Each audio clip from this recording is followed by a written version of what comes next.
ভাই আইফোন আমার কিনতে মন চাই।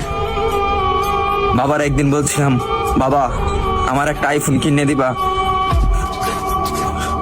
বাবা আমার দিকে তাকিয়ে বলতেছে, বাবা তোর একটা ফোন কিনে দিতে খুব ইচ্ছা করে, কিন্তু আমি 400-500 টাকা কামাই করি, রিক্সা চালাই, তোর আইফোন কিভাবে কিনে দেই?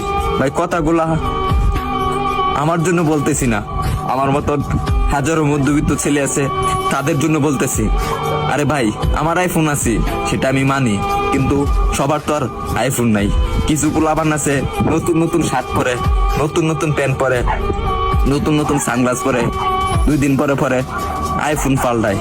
তাদেরকে উদ্দেশ্য করে বলতেছি, ভাই আমরা গরিব মানুষ, ভাই আমরা দিনের না দিন খাই, আমরা আইফোন কিনবো ভাই, কারণ 3 বেলা তো ঠিক মতন খাইতে পারি না। পরে হঠাৎ একদিন বাবা কষ্ট করে প্রতিদিন 100 টাকা করে জমায়া একদিন আমাকে 14,000 টাকা দিল।